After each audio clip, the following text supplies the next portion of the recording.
Okay, history in the making. Uganda Cranes tulinze for the very first time okulaba ngava mu kibinja kya CHAN.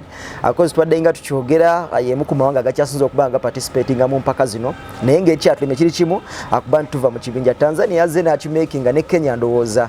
Just beetagayo point ng'emyuka mu game gye basigazaayo gye bagenda osamba n'eggwanga erya Zambia okuba nti bagenda kuba nti bayitawo abave mu kibinja. Uganda Cranes akadde kano atunulidde game mu ya South Africa. Tulina mwekubira bwekubizi tebiri kombo ate simanyi gundi abanaatukubira gundi South Africa eka atuna kuba tumukuba bukubi atuberenga atobola kuva mu kibinja. Binje bitambula akadde kano ku national team yaffe nga tugenda mu game ya South Africa nenge ebisinga biri ku side ene eri negative. Akadde kano Sserunjoji omusambi yatebera goal eyo kubinga tusambe eggwanga erya Niger ali ruled out suspension and yellow cards zibiri. Asonga tene Enoch Ssebaggala gwabadde apataninga naye wakati awo midfield naye yafuna hamstring injury tagenda kubanga abeerawo. Kati nga tugenda mu game eyo Ruben ono yafuna omukisa anagendako mu nkambi ya South Africa ajja tubulira be yajjayo asonga tene nkambi ya Cranes abinje bijirimu abyategera akaleka nenga nkwanirizaako nako lwalero ku Javi Sports Media atugenda kuba tambula fena no nako lwalero nga tugayagayamu ko ku nsonga ezitambula mu nsika ebyemizannyo wano mudamu gwanga Uganda tulide kimu mpaka za CHAN songa twali ebweruwe gwanga Premier League ya Bungereza kyaddaaki abangi gye mwalindira okuva obwedda naye maze neberange tuka nze Boss Ibrahim agenda kuba ntamu ne Senior Ruben agwengendo sabasooka bambulizeeko then tandikire ku timu yaffe y'eggwanga. Musibe mutano basebo ne banyabo abatulaba lwaki bakuta Javi Sport benaga tujja byogerera behind camera sibyo abatala muna gye muli mu Uganda ne bweru wa Uganda ne feedback ya tugisiima gye mutuwa ya ebyemizannyo bingi naye nga oyogedde kale sawa zine mpaka ziriwo ennene zimpaka eza CHAN ziri mu nsesatu za Uganda, Kenya, Tanzania ne Zanzibar. Wadde Zanzibar twagibaliranga mu Tanzania lulyedda luli babaliranga bamu n'olimba ndoza bakuba lumu naye ate nga mu Sekafa bajja banjawulo so ne mu national teams bazanya banjawulo so ziyinza okuba kale mu nsi nnya katugambe emipiira gizibadde teginatambula bubi ndowooza yo abafan bo banyumiddwa omanyi national team kuva dda is fun kuva mu mirembe gyonna gye tubaddeyo national team ya Uganda abantu baddenga bagiraba naye yalinga terina ba sponsor ne advert nyingi eziyita abantu era nga wabeerayo abantu era yonga national team ebeezanya nga bayo bava mu Twitter mu bintu byamwe ne okay Uganda tulina ogiraba ye yaffe oba tulina okula ku bantu bali naye ndowooza ate ennaku zino emirembe gyamwe egizeemu TikTok negizeemu Twitter egijjamu biki byonna n'okupostinga nti I've been there ate kyongeddemu ebbugumu mu myaka gino ti national team kati kyafuuka social outing nti waliyo ka outing tujja kgenda mu kisaawe Namboole tukube ebifaananyi tukube selfie naddala abawala bibanyumira nnyo ne bashekinga bateekako ebigambo okugamba ebiryawo ndudde ebiki ebigambo bingi ebibeera ku mijoozi buli omu kwalowoleza okuwandiika ekyobusiruwe oba nekyobugezi bwe bonna nennaku zino mulina omulembe ogugamba okunyenya nyashi bonna bwe mujjaza ezo wasibira kikagamba ate no bonna mulimu ne baana bawala oba abakyala ayeteekamu tiketi ye ng'agenze kuteega si kwetega tebakyetega kati abeera agenze kutega gwajjango omugwamu ng'ojja otagala gwojja n'omugwamu era abayeeteza nti wana abalenzi bagenda kuteega nti naafunire omulenzi anaategwa olina okuba nga oyimiridde mu Kampala ono olina okuba nga oyimiridde mu onagenda otegere Namboole n'abajiimu abajiimu bo banoonya ssebo kambo teesekanya awo wenyini Uganda Cranes mipiira ebiri sofa consecutively twagiwangula nga tukuba eggwanga lya Guinea Conakry goals 3 ku bwerere ne tukwata eggwanga lya Niger goals 2 ku bwerere nga newankubadde butunulya games zombi yes Uganda yakuba Niger naye ate ndoza display yali yemu ne yali ku game y'eggwanga erya Guinea Conakry awo wenyini ndowooza tuyinza ebya display tuyinza okuba tusabye bingi nnyo for over time tuyinza gamba nti Uganda has had a very good display mu tournament nze kyensinga okufokasingako is to win kati oba owangudde otya sikyanjawulo kyoyinza okugamba kibaddewo over time naddala mu mipiira gya Uganda egisinga sina kati saawa zino mipiira gya Uganda egisinga gyonna yebuuza goolo za Uganda zinywa zitya wekanga nekanga oluusi nga zinywedde maybe oyinza okugamba nga mupiira gwa Niger gwa Gini gole yokusatu yo wagira bange enywa nga nzimbe muko of course no ga meko ne Africa kya Sserunjoji ne Alani ate nga moment eri rare moment ya gole ya MBC bwe zibera rare nyo ku national team very rare anti goal za Uganda zabo mowa mukono wa defection na ye toyinza kusaba ekikuru abantu bonna kimwasinga basaba after the Algeria display Blomi yasaba anti berabire Algeria and I think they bounced back in a positive way. There's been pressure ku team eyo ku kisaawe nebweru wekisaawe. So ndowooza starting with the positives the singer abawagizi bo bakoze omulimu gwabwe era you cannot toyinza gamba nti abawagizi tebazze kuwagira mpira gya China oba tebagirabye emirimu ejayo bagikoze naye namba z'ebisale zino sizitegeera ku mupiira gwa Gini bagamba babadde emitwalo 3,14 mu 174 ogwa gundi bagambye babadde emitwalo 3,14 mu 108 emitwalo 3 mu 14 mu 108 buli gwali emitwalo 3 mu 14 mu 174 tekwayongeddeko abawagizi mukaaga bokka kino kyabadde kijjudde tiketi zaserinze out ne kafu enengeri gyekibala ate kafu tetunda kisayi to its capacity bakyewala nnyo olwa stampedes ezibaddewo kuba kati CAF yeri in control of the system kwagulira tickets exactly bayinza okuba kumenya kuliko gwe bayisizaawo obuyisa wati twalabe ku kisaawe nga siti wali kyotulaga tujja bitunula let's go back to the positives ez'omupiira nti abavubuka bano twabasaba bwe twali wano ndowooza twasemba okukola show fena nange nakugamba twabasaba berabira Algeria bagijje mu kifaananyi kati batunuka tugambe bagambe nti Algeria egenze basigadde abantu bana bagalako omuntu omu how do you get that position ey'omuntu omu by winning all your games so far tetubasabye bakikoze emipiira ebiri bakagiwangula bawangudde Niger bawangudde ne Gini balina obubonero 6 so the do or die game ye game yabwe ya South Africa naye ekyetaagisa mu game ya South Africa kijja kutegerezebwa olunaku olw'enkya okusooka South Africa olunaku olw'enkya kuba Uganda ebuzayo mupiira gumu South Africa ebuzayo emipiira ebiri Niger ebuzayo naye ebiri ne Algeria ebuzayo mupiira gumu ebuzayo emipiira ebiri ebuzayo emipiira ebiri so ekiro okusaba kwa gundi kuwandibadde nti basabe Gini ekwate mu South Africa eyo Gini display gye yaleeta ku game ya South Africa yali nnungi Gini ng'olowooza nti wekola display osobola okukalubizaamu Algeria wemugenda mu bya Pan-Africanism ne mugamba mukibala Algeria ne tukyamuteekako ogane tukyamuteekamu alina points 4 yenkana South Africa yenkana ne South Africa with 2 games Gini alina points 3 kati Gini waakuba Algeria alina ku points 6 ng'empiira gye giweddeyo abatalina lugendo lwalagamu aba akomi naye aba abakwatidde muono oba Gini wafuna akakale akabonero muono ayinza omukwatiramu nti kati lutalo lwa mweru na muddugavu essaawa zino ti Pan-Africanism mujjamu oti omweru oyo singa zino ttiimu za West Africa ebbiri zabuzaayo ziyinza obbayamba ne zibakwatiramu oyinza okwetanga nga mugenda ku mupiira ogusembayo gubayisaawo naye ebyo byakusinga on the gauge of strength olowooza nti Gini display atekawo nnungi against South Africa naye era South Africa final yabagoba South Africa yatekawo display nnungi against Algeria naye era wanaba gap yali nneneko naye yatulaga nti South Africa esobola okugezako okubakansooninga out mu bintu ebimu bitala olowooza Algeria ng'egamba nti kati eno game because tebalowooza esembayo game yenja gye bagenda okusooka okufiirako so olowooza on paper you think they will beat Gini Algeria newogana ne display eya Uganda Niger ne South Africa Gini you think South Africa will beat who?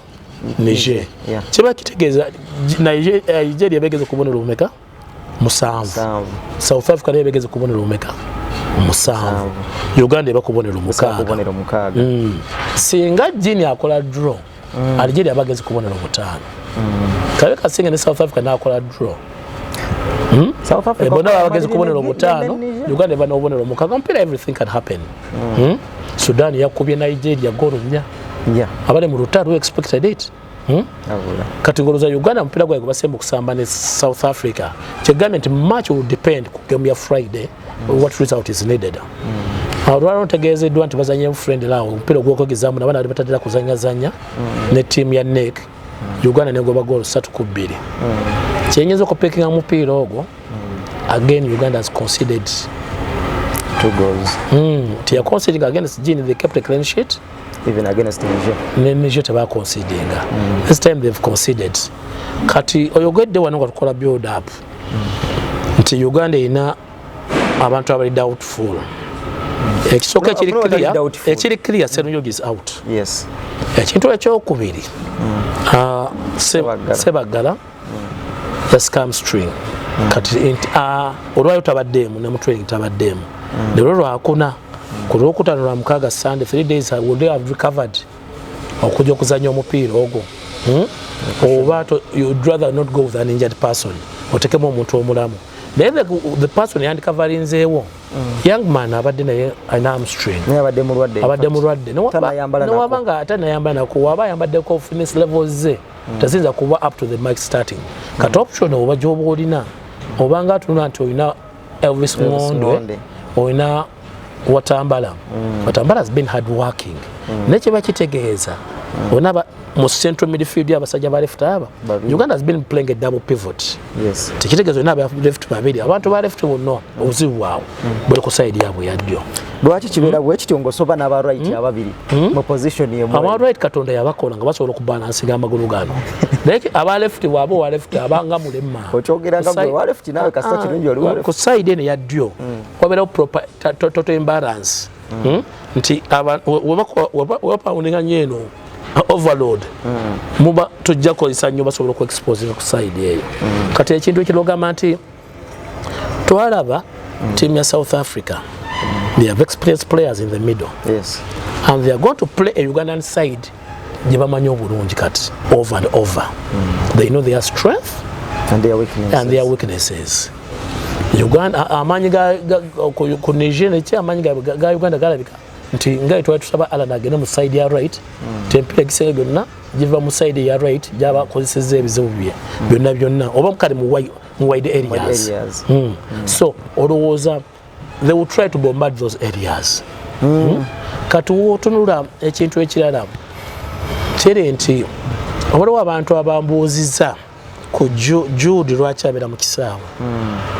I personally I would love them to be on the pitch. Ku muntu believing in modern football gwe mugamba nti physical appearance omuntu oyo agenda okugobera because he's a willing runner. Yes. Kati babaka ba South Africa abo dato tulina bakkiriza ku building a play. Yes. Ono omuntu alina okubanga abatawaanya ogobaawo. Agobena let's bakole kye because build up zigu connecting wakati wano no era effective. Because team yonna yagala okuzanya teyagala kuba mupiira. Uganda yo teyagala kuzanya at times. Era kye kyavaako Ssebaggala okulwala. Wakigenderedde Uganda ina goals 2 naye nga buli mupiira gwe Uganda gwekwate kuba mukube kugamba weewuza central midfield awo watwanga tulina mukunda ne mubaka ya force era na goalkeeper yabagobagawo n'agusimula era keeper era agusimudde tuweza kuba na central midfield Nas come string agompeere mu number 7 you are 2-0 aba South Africa talk yaabwe bwe bali bazanya timu ya bagala kuzanya timu ya Guinea tebakuba ba mu strategy yaabwe bagamba Guinea yali desperate yagala win kitegeera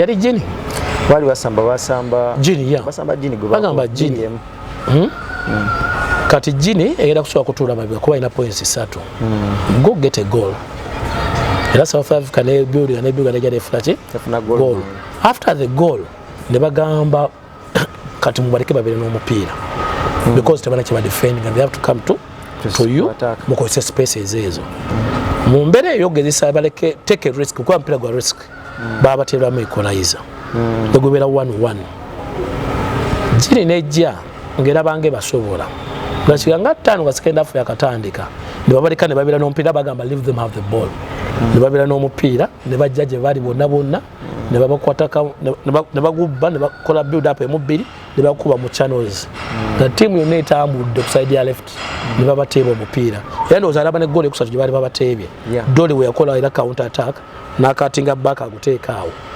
oli n'akanga bukanzi so ne babateebye goal 3 nti South Africa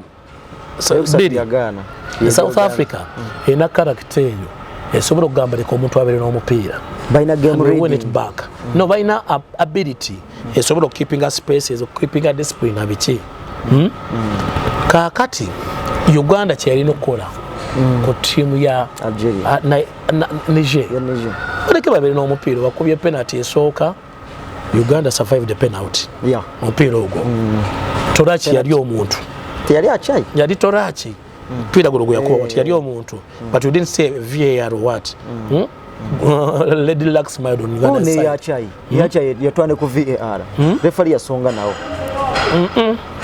yachai sijukira buli mwe mwali ku TV nenze njukira ya Torachi bwe kupoka sajja mu box akakuba omupira yegati nebaga bakakubye bukubi mu ngato yakali ne yachai nayo yali penalty ne Uganda ne penalty yenyini Uganda gye yafuna ku VAR olaba small touch ujukira mpira gwa PSG yali ezanyani a similar incident happens PSG yaspa kozanyani enter oba anago yajamwawo naye olaba nti omupiira bonna bagumesinga neguyitawo tiimu gye bawa penalty yayita ebiriiko negwe baakona it never protested ne tiimu gye baali bagenda okuba penalty ng'eteeka goal kick but those moments can happen in football bajja kuga kyekiresa fiti VAR Uganda newangula omupiira ogwo against South Africa you don't expect such mistakes to happen South Africa are very critical they will put pressure on you nabo bali well entrenched mu CAF balina abantu bebamanyi so you expect to be 100% perfect kati waliwo ekintu kyakirina alaba mupiira gwali kitansanyusa era abantu babadde bakyogerako nti balaba Joff senior former captain Massa agenda ku line akola as a team manager naye awa instructions naye as a former player who played at the top level omusa ku bench eyo nga team manager walaba moment gyasobola okuchipinga in tajjagisirikira because coaches baaliko bano with all due respect mwole kwale ne muhumuza but none of them played to the highest level nga yazanyako was captain of Uganda yazanya mugundi yazanya mu professional nazanya professional footballer so I know ebintu ebimu byayinza okubeera aina chipping nze nandirowoozezza the appointing authority would have changed Massa's role Massa natabeera team manager Massa nabeera ku technical bench maybe over nga ogamba nti mu department yaba strikers aba coachinga abayambako movement na biki ebyo in training okubalaga movement na biki yabanga is part of the technical team katuwa n'abantu bamuyisaamu amaaso bala team manager talina kukola bintu ebyo team manager alina kutwala okulaga namba ni gwe bakyusizza Massa I think can serve the country better ngatali mu role ya team manager ngali mu role ya technical bench nga kwali kati waliwo ne instance nzirayo mu game zino bbiri instance emu esembe yali ya Put has full control of this team. Yes. Want it or not, Put has full control of this team. Buli sabtu gye bakola Put ya atuma. Put atula mu stands. Alaba first half ngedwe yatwalira mmoli simu. Neda Put atula ne Put atula mu stands. Nawe ne Gyökeres head of fitness and analyzing ebyo. Gyökeres yali coach wa Villa. Kati yali mu department eyo nebya catapult eyo kati atula n'atuma Gyökeres n'agenda mu stand waliwo akadala akali mu stand side emu oba alina okubeera ba disabled or stuff like that n'alinya mu stand ako n'ayita oli physical body conditioning coach omuzungu n'amugamba kisubstitute eyokukola ono najja n'agicommunicatinga ku bench kakati waliwo incidence the kid nakuba ebifaananyi ebyo nesaagala bisaako because we are winning. Yes. The vibe should be positive. Never future clarification balina okutereeza ebintu ebyo nti gabamaze okujjako kakande gundi okuleta kakande bajja ku mpande bajja ku mpande bajja ku okero ne baleta kakande kati substitutes ezaddako ngo bagirako Jodi n'empande ne baleta Usama ne ayimbisibwe Kukulosi bamutuma agenda na communicatinga kati ne bajja ku bench Muhumuza najja n'agamba Coach Mole n'agaana Mwasa najja n'amugamba Coach Mole n'agaana Muhumuza nadda Coach Mole n'agaana Mwasa nadda Mole n'agaana ne bajja bombi finally Mole n'akola ki n'akkiriza. That's the result why we saw the substitutes zajja mu dakika nyinga temu. Kuba you would think omuntu nga Ivan ayimbisibwa akutebedde goal ne Usama you need those players but by some minutes you already two up. You have 10 minutes or 15 minutes to go. Give them some playing time. Bazanyemoko. A person like you in the center who has not had minutes. Kati utali sokulwaza abantu. Namba ngenda kubuza nti you center ngo musambi go twajja naye mu tournament eno nga tugamba nti bwe tulinawo nga ina experience mu tournament eno. Wa agendo tuyambira nga ne mu games zingazi ze tulidinze ne margin ya wagulu. Zendo woza kati mu subsession they would let the coach think. Wanga ali awe sawe ne tumulabeko mu area nga alowooza.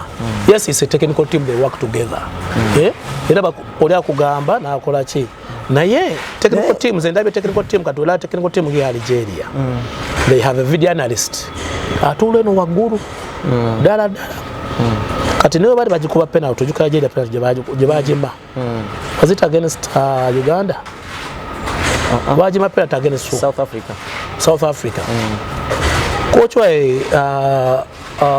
Boade teyatunuulira coach wa VR yatulina video analyst ali waguru video analyst wamubuza watu video analyst nakola what that day nakakana kubanga yekisawa akiraba aleka gundi kalabirako what okutegeera neka defa baffe ebintu biraba who is not performing, who is not moving, but video analyst babisaye n'abasinga batula waggulu eyo era ba coach beba consulting eramo yaba communicating and ono is not moving according to the system kuba yaba kulaba what nga ina drone abana ba movement weziti so kati twalaba friction eyo kati what if more had refused mwandirabe okuyomba obokala ne finally abantu yaba moments ntono to moment you in a comfortable lead in a tournament you need all players otandise okulwaza abantu you need somebody to have a touch of the ball ate no muntu kati nga Ivan golo jaje ya kuba yali nundi ndachika ntono zebamuwa wale subira nti game da ambali batandise n'okuba nti bagamba nti obona okutandika atandika mu kifo kya Jude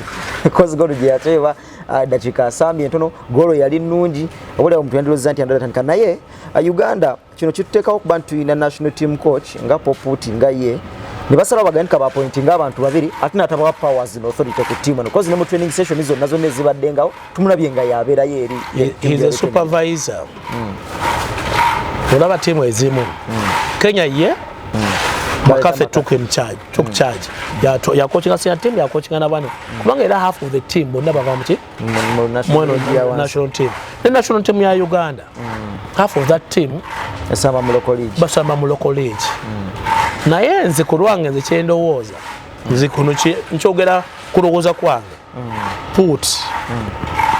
Put yatya ki yatya Chan exposinga nti Chan yalaba nti abantu betegese bulungi lwaki amanye timu za West Africa bbiri coach in West Africa for so long timu za West Africa bbiri azimanyi ne timu ya Algeria agimanyi zigenda batawaanya kakati zinzo ku exposinga you have a contract gwako mu November navuga supervisor but I didn't want Simba to take charge of this team performing obulungi ne bagamba Port tusasula waje ate Simba he will not be the person again okuwuliza instructions so ajja kugamba nange ki manyecho nina badges amefuluko twasaba omulimu munondo kumufenna naawe yes wansinga ne bakuwa omulimu naye yonna kubina bino mubanze coach am in charge wembera mu area eno I'm in charge of those technical things ebyo bingambe ku half time oba bingamba wala wonna so no nabafuna abantu ko basobola okola ki bolowoza abasobola okuwuliriza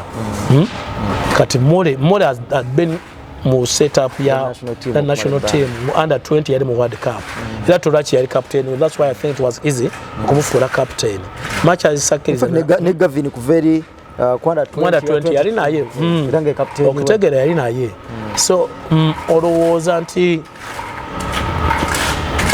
waliwo cohesion n'abantu abamu era Mole ndowooza ye muntu okugamba awuliriza even the facial expression will show on the bench abantu fenga fa batulina small details you would look at those things wano wabawo omuntu ali kena akimastaringa kino babayinza okutandika okubakubira okwo ku kintu ekyo so it has to be ironed out okitegeera aba bafune omuntu alina simu oba communication gadget ku benchi bamugambe agimuwe ng'asooka ayogere naye amunyonyere I'm going to make a substitute for this and this oba olutazanya bulungi make a substitute for this and this tuleme kulabawo friction eyeddawo ku game so going forward I think tijja bayamba even ne games eziddako kubanga in 2 weeks time tulina World Cup qualifier Uganda egenda kuzanya Somalia yes enambola we said double header neda Somalia azanya jini tugasamba Botswana Botswana yamala okujja tuna kusamba hano ya kusamba jini oba Mozambique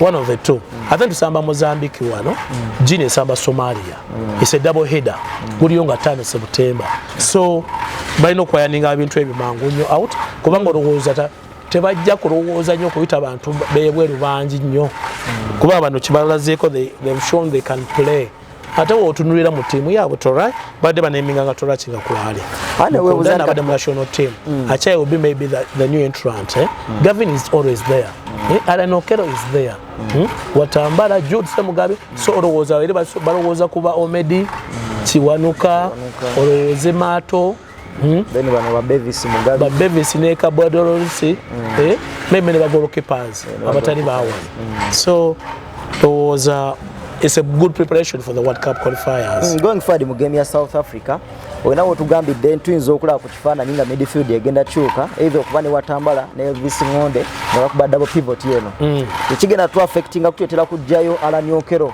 waliwo abadali conversat maaso tumberenga tumudeployinga waneno makati kuba bubanga ogenda kuleta Watambala waneno emabega tegeza nti no kuleta agenda obera no maso vucha ina kubera Alan Okero kitofu kyoyogera naye ate imbalance erege ebedda Alan Okero is left footed also wena ba left footed basatu mu central midfield kati nogoyero kugamba okuleta mu side ya right is left footed Musa Marafa okitegeera yes mugamba mwagala nnyo abantu ba left ku kisaawe naye awo mu areas ezo onokubira omuntu ali comfortable n'amagulu gombe omuntu ali combative Ngonde is not combative Ngonde naye azanya ebintu byazanya wonazanya n'omupiira kale Watambala is a little combative ne olusi bamukwata kyovula afuna nnyo card ala niye tajja kuyamba mu areas ezo so kati obaleta they will bombard that central axis Karisiziranga gwe kina emya kichatu mwale byekwaso talete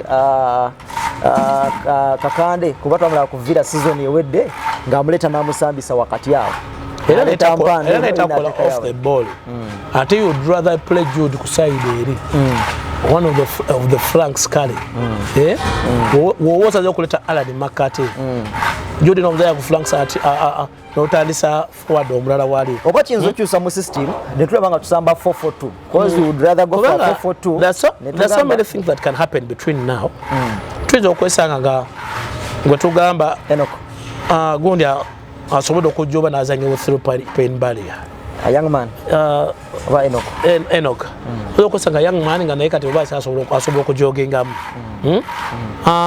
kwagamba eyo area egenda omulumya omuntu eyo we can even decide to play defender there take out defender ayinza okwesanga ayinza okubawo center back okwo namugaa gwebeerawo nga fobbi gutomere blokizizaayo buza mupiira kuba because kisirira ku result ki enaaba yeetaagisa on the day tetuyinza va mu mpaka za kyani nga twogedde ku Ben McCarthy ku ggwanga lya Kenya tumulabe ku moments bbiri wano baali basamba eggwanga lya Morocco yafuna red card mu first half game najja n'agiwangula ne game gye yasembeyo okusamba yabadde asamba yasembeyo samba ggwanga ki yafunira red card mu first half game n'agiwangula but nya Ben McCarthy akadde kano ali transforming eggwanga lya Kenya ba debutant pakeza chan tebana luzinga game yonna group je balimu ye group erimu ba record champions b'empaka zino gwanga lya DRC ne gwanga lya Morocco akadde kane kimeza ati akikulembedde what is the logic oba chemistry behind Ben McCarthy okubanja transforming ze gwanga lya Kenya akadde kano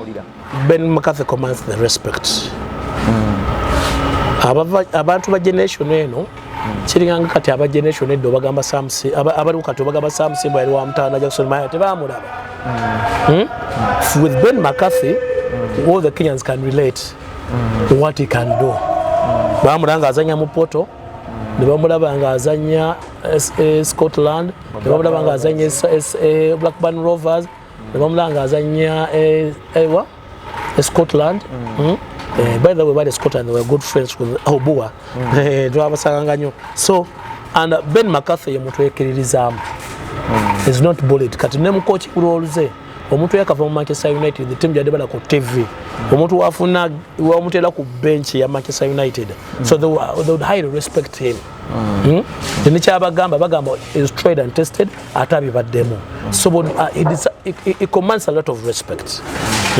Chovura banti katiba bana ne patience ne ainane him as a person is proud and ainane natural arrogance teba ukana nyo ebintu bya David nti wagamba ekintu you stick by his word toja muchusa chusa is not bullied kati atisobodo okugata team ene ya Kenya yonna temuli mutu munene bajo emulirizanga kyekimo and he has given them the confidence to play omanya omuntu wajena gamba nga wamula banga akola ekintu nagamba neddo mpira baguteba bate that's why Pep Guardiola has been so successful Pep mpira guma ina abantu bamula banga azanya omupira ne babigambo be demonstrating ajana ku demonstrating la ola inzo kunga magala hapa does not mean that successful mubera mu stories ezo wezi cho munabala banji Wayne Rooney mubera kati Wayne Rooney taina ate aino kwata ina kitone ja coaching kataina na patience like Roy Keane ne waba yogera watu he was a footballer netabiri nebe so orowoza abantu bamukiririzamu and he has given them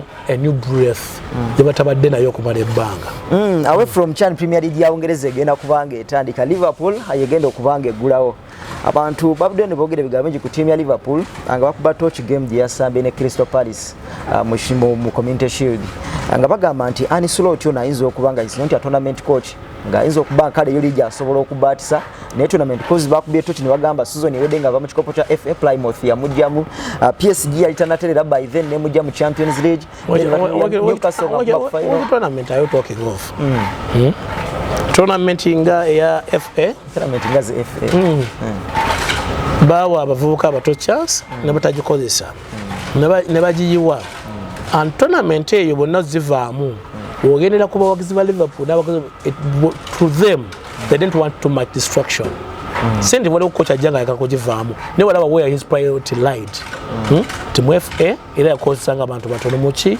mu League Cup not his usual starters wala wona yoli agamba nti if you cannot beat a team like team chi abajamu ngalo katimu akanga Plymouth if you're a Liverpool player and you can nova ngwagwe wabili mo musamu and you cannot compete well n'abazanyi Plymouth or you don't deserve to put on that shirt kitegeera n'abazanyi yo chance tubali tugamba nti abantu bafuna di chance y'okuzanyamu kati otaba mu obo games obuwebutyo ne walabanga priority where the priority lied to the Premier League. That's why at the Premier League you need 10 points. A league is harder than a tournament. Tournament nzo kuja dokuba okubi bantu n'otwala ki ebikopo kati otuna nti PSG ya mujamu but the PSG game PSG dominated the game yazanyire Faransa PSG dominated. It was Alisson to save Liverpool with a lucky punch in the never table goal. Same apply to PSG. Liverpool had all the chances. They even had a chance to make it 2-0 what PSG never table on Peter and they went to lottery. So it is a Gamanti. He is not a tournament coach per se. Wotonulando was game ya Crystal Palace Gyökerako. Wala bi interview ya Mateta. They say they've looked forward to this game. But they were getting a pre-season game where you're playing at Wembley. That's the first time they've been in a Community Shield and win it. The first time they won the FA Cup. Bakabere Wembley kugamba bo balabanga winning a trophy. Abantu abasinga these big teams Community Shield bagira banga last tune-up game. Okufuna opportunity okuzanya with the Premier League team before the Premier. So where do you need to tune up where the sharpness we bagitunuya ya attitude yabajuwa. Waliwo abantu abamu abalawira mu game yonte Salah tafaayo oba Van Dijk teyeewaayo nnyo. Why you die for a game etalina kyegenda kuyamba? Damu tegenda gamba nti egenda kwongera ku rankings zammwe egenda kukola ki? It's a fine tune up game kulaba wawe otebakola ki? Kutereeza. And in that game oyinza ogamba nti game yagizanyawe, but he did not play his preferred central midfield. The preferred central midfield would have been Gravenberch and McAllister. Yes. Maybe with Szoboszlai somewhere. Ne waba against with the double pivot esikwa mukola ya Szoboszlai, ya McAllister, ya Gravenberch ne McAllister. Obutasambisa Szoboszlai bakuba nti ali suspended. Szoboszlai played. Ngamba gundi Ryan Gravenberch ntoyeda ali suspended jukira game egenda tandika tagenda kugitandika basamba Crystal Palace yafuna red card nga season egwapo. So kati oraba nti he was trying out a formation akuwa kifaananyi nti if can name game eyo I think waliwo omuntu abantu gwe batalaba Curtis Jones completed most passes in the game. He never made a pass wrong. Olaja kugamba ezimu za sideways ezaki, but in murule eyo togenda kuba pass esumulula muntu. If you one of the holding midfielder, you have to play sideways oba also nokusonseka one okuzewa goalkeeper. Ne olowooza anti the combination is obutakola bulungi. Kati awo obuzibu bulabwali nanti McAllister yamala ko season nga mulwadde was playing through pain barrier. Lacho vula bamwa holiday nokubanga akomawo mangu. Akomawo late. Era olaba bamwamu games ntono. Maya mina sintono. If you think on the start, I kuzanya McAllister or with one of Jones or Szoboszlai. Szoboszlai showed that yes, he's versatile. Then we roll that much comfortable. He can play up Curtis Jones and McAllister. The bazanyao. Or he can even change it, swap it. Logamanti Jones is the holding midfielder. Then we na Szoboszlai and Vats. Okitegeera nagamba nti wano ku topa ina kitike ku side era ina Sara ina Gapco nata cause a double pivot eya 4-2-3-1. So he has a lot of players to okwetolooza. So Crystal Palace wanted it more than team yabana for Liverpool. Naye kuba general picture ya league nga wojogera teams engeri gye ziyimiriddemu, you would think teams ezakajja zino kusoko okulwana obutaddayo immediately. Bandi kyabatuwako omulundi guno ne baddayo. Leeds zindo zamala akaseka katono neddayo. Sunderland kati omulundi guno Burnley, Sunderland ne Leeds zikomyewo. Katoloza Burnley ebadde zanya bulungi naye the financial muscle in between the championship teams na teams za league is nene. So olowooza nti Burnley will be struggling okubera keeping mu top flight. Likewise ne Sunderland ne team yabanafa abache aba Leeds. Leeds bayineyo also they play well ku home ground, they can work better to manya. Kati team endala ezigenda okustrugglinga Brentford and Bournemouth are going to struggle. Bournemouth, I saw the entire back line. Oli Zubalanyi, oli Hossein, Kakezi, nani omulala eno bali bonna babatunze. Goalkeeper as greater yaziwo mu Chelsea olero. So olowooza nti they will struggle. They will struggle. Kati wotuna team ya Brentford nayo ebizibu ina bingi. They lost a coach. One of their top players, Mbwemo, has also gone. Nogard. Nogard, Wisanayali Mukwedima, likewise. So, they will struggle to fill in those gaps. Much as Bafunya goalkeeper, I think Bournemouth Yafunya goalkeeper, Okuva Liverpool, Karaha. Katu Wotunoira team ga Fulham, they're still growing strong. Wotunila team ya Newcastle, it has been a roller coaster. Here off season, here pre-season. They are losing players. Abazanyi bebagala okugula babagaana. Isaka ali mu kwediima okutegeera. So olowooza nti they say the confidence bakyalimu. This organization ejja batawanya. Replacing a player like Isaac tekijagera kubeera kyangu. And Callum Wilson never losing. So you don't have a number 9. You need to sign somebody. Losing a Wilson ningo issue anti ogenda kubaako gogattawo exactly. Never muzanyi natakkiriza. Olw'ensonga they don't have a sporting director at this moment. Ne si yuti wali. Bonna baagenda. So Eddie Howe is on his own. Never China abantu nga bogamba Tonali, Gyökeres, Gordon, Baina Banketi, I think. I know we call Willocks. Balesino, Anthony Elanga. Elanga. So they still have some strength to work around. Bagena mu Champions League, but they don't have the depth. So those are they will struggle. Baja kubelenga mu top 10. Kati ngotunda team nga Manchester United. Manchester United, they've bought players. Baguze Sesko, baguze Mbwemo, baguze Kunya. So far, I think Ruben Amorim has spent like 200 million okuzimba squad eyo. And what I was speculations by Zokoraji, Ogula abantu abalala. So olaba Bareba wa chukumi siroza kabanaziwayo.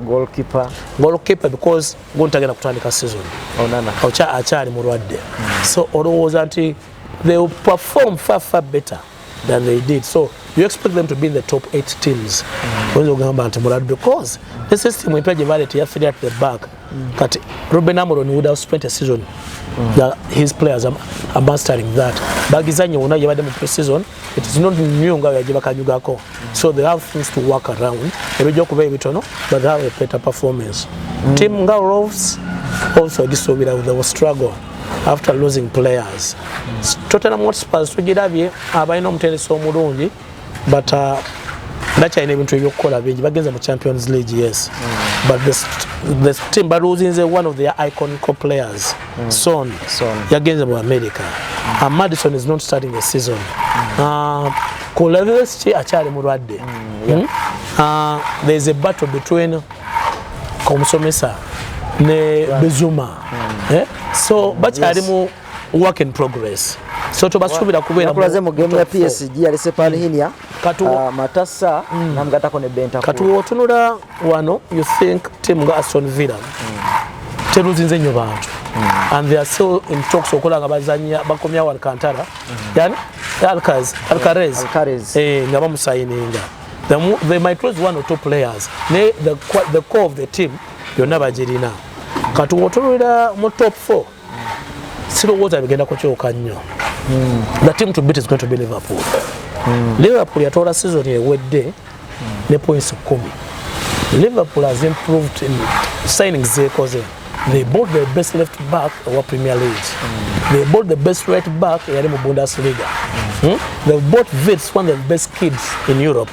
They bought the Tike, one of the biggest prospects. Much as they've lost Nunes, they've lost Diaz, but was in the Jota, the person, one of the darling died. So, all that areas are better coming out and Katunga. Katorode or Basaini is one of the biggest prospects in Italy. The center back or Moto, and it's going to be part of the squad. But to Navera, those are weak when Aguera, Ganagway, Bamsaini is. So, all was about China Manyago. Okubera Gabachari, but number 1 contender. Arsenal, it has improved. Na ye bali kubuzibu bwa maanyi nnyo. The pressure eri ku Arteta. Arteta pressure jaliko nti Arteta pressure jaliko nti for the last 5 years abadde wakubiri. Okutegeera. Kati now it's time to win a trophy. Either to take a league or to take any cup. Kati ko pressure jaliko alese number 9. Kati waliwo ebibuuzo. Is he going to play Gyökeres as a starter throughout, or is going to play his favorite Caravats? Lwaki nkobuuza ekisooka genda okusooka obatawanya. They are going to change the system. They've been playing with a false 9 for the last 4 seasons. Okutegeera kati they have to play with the number 9. Olaba nti you think even Gyökeres might have equal numbers ne Kai Havertz, because it's not easy okumanya combination play ye ne Bukayo Saka, because Saka is the outlet, how you move what the Saka mu pre-season ya crossing omupira oguyasukula okutomera. You need Odegaard to perform at his best. They've lost one of the players as Partey abadde aggressive midfield, but they recruited Zubimendi olowooza nti naye mulungi. They look good as a squad. Era kyabagana okuwangula season eri, they had a thin squad. squad yabwe yali ntono because when you lose Saka when you lose Odegaard that one asobola kukola bintu. So this time the squad looks better. So Arteta will have no excuse but the pressure to be kola okubanga bawangula. So olowooza Arteta agenda ku pushinga Liverpool all the way. Kati olowooza Manchester City it has bought well. They lost players, yes, De Bruyne against Vici, but they still have Haaland. They bought Mamouche, who looked a very good attacking midfielder. They have Shaqiri, Azanya Burunji, and then they have Jan Reinders. Yeah, and then the Dutchman, what's his name? What Dutchman? Oh, yeah, Azanya midfielder. Baina bagatako Waluniko Gonzalez on Spa. Yeah. So kati Manchester City they look good. The World Cup they looked good. Naye ekola kwa bokulungi konna it will depend on how Rodri fitness ya Rodri because kati Rodri key player wa Manchester City and we expect Gundi okweliftinga this season on omungezo wa left. Phil Foden. They should be one of the people lifting the team. Ubanga ofugenda ofirwa abantu webatyo. So the Manchester City eguze bulungi ne Arsenal ne Liverpool that's still a step ahead of him. Says nenda kuvuganyizibwa ezo team ssatu. Chelsea, yes, they've bought a Delap, they've bought Pedro, baguze ono yava mu Dortmund yani yava mu Dortmund azanye no Yeten baguze the young Brazilian I was going to fit in baguze abantu abawerako naye olaba is they are doing well bawangude club championship World Cup bawangude ne EU Conference Cup naye gap eri kubali ekyali nemeko so olowooza nti otunaabalirako season the top four places are going to be Liverpool, Arsenal, Manchester City and Chelsea. Siraba yo outside agenda kujja kuba surprising. Nottingham Forest ogenda mucha yajja negeza konkona but olowooza nti obuzibu bwabwe buli nti kugenda mu Champions League they don't have that squad. Enene esobola competing on both fronts.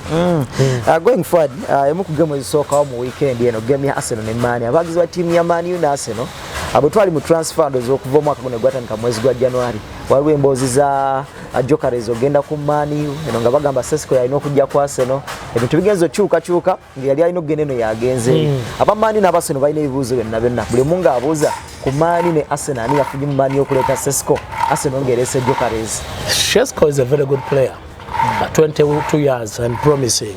He still has a lot of to do naye ye muntu okavaawo n'akuba emirimu n'akola ki but Manchester United naye enoonyeza number 9 ever since we bafiirwa aba 9 bebadde nabo because it was not on Martinelli yani Marshall was not to typical number 9 per se they had ateba goals they have not really had a good number 9 so Sesko is promising but it was until he will score you goals a few goals but the Premier League those bully strikers babanga on Brighton yani going with Daniel Welbeck no mwenda so Brighton wa Nottingham Forest Taiwaoni Chris Wood he has that physical presence mubanga jakutawanya ne waliwo limitations zikolaki zaba nazo the same applies to Gyökeres.